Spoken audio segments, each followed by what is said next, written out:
Hi everyone, this is Lara Hammock from the Marble Jar channel, and in today's video I'm going to share part 1 of my policies and methods for semi-paperless filing.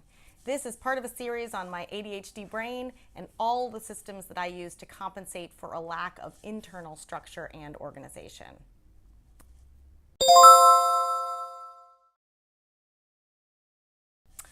Okay, so when I say that I'm paperless, I'm not talking about being an over-the-top nut job about it. I do not scan everything that comes into my house. That would be really time-consuming and crazy. But if I think I may want to have access to that piece of information when I'm out and about, I store it electronically. So really I have 3 options: pitch, physically file, or electronically file. So let's go through each one. First, pitch. I come from a family who, let's just say, keeps things. So the advent of the internet has really helped me to get rid of things. My basic policy is if I can access it online easily, I get rid of it. That pertains to financial statements, which I shred, magazines, catalogs, and countless other documents that are easy to find online. File physically. I have a file cabinet that I use to store some paper files. My rule of thumb here is that I will keep it if I don't need to access it much, but I might need it for records, like a tax audit, for example. Or if it's just too much work to scan it, like longer insurance documents or appliance manuals. I also try to keep some of the kids' stuff that they might actually want hard copies of. So the universe of paper that I keep includes tax backup documentation, although I do keep the actual tax forms electronically, insurance statements and policies, mortgage statements and documents, credit card bills, and receipts and invoices for up to 3 years.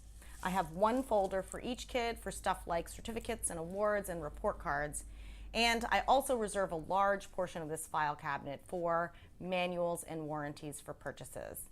I have those organized by floor of the house. I have a folder for the ground floor, for outside, for the basement, and for upstairs. Everything else I either get rid of or I store electronically, which brings me to filing electronically. So here are some of the things that I save electronically: school flyers and handouts, handbooks for the kids' activities, presentations or meeting handouts, forms, schedules, immunizations for everyone in the family, including the dog, vet records, car repair info, recipes, articles to remember, memorabilia, printed photos, etc. So I have 2 places where I store electronic files: Evernote and Google Drive. I also use Google Photos to store memorabilia. You can see my separate video on that. My main storage service for electronic filing is Evernote. They have a web version as well as a version for the PC, for the iPhone, and for the iPad, among others. I use this as my main note-taking app. You can see my video on paperless notes in this series. So it totally makes sense to use this for files too, unless there's a good reason to put it elsewhere. So I either attach the photo to a note by taking a photo if it's just a page or 2, or if it's longer, I scan the paper using the scannable app and attach it to an Evernote note with a descriptive title. I used to have a flatbed scanner, but at some point it has stopped working, and I've decided not to replace it since the mobile options have gotten so much better. So I use 3 cool tools for getting files into Evernote. The first one is attach photo. So let's go through how this works. So let's say I want to keep this recipe that my mother-in-law printed out for me. So since it's only 2 pages, I will just take a photo. So I go into Evernote. This is on my iPad. I create a new note and I choose to attach a photo.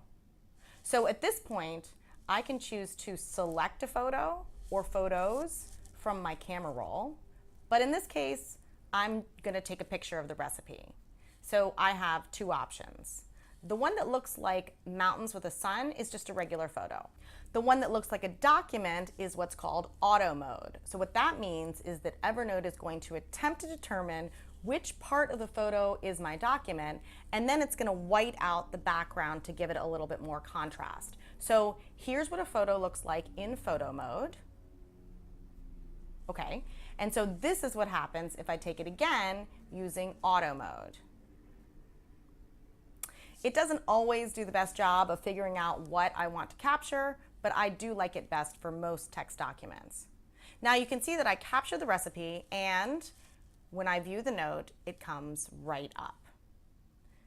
So join me in part 2 of this series when I share the other 2 cool tools that I use to get files into Evernote, as well as when I use Google Drive and when I use Google Photos.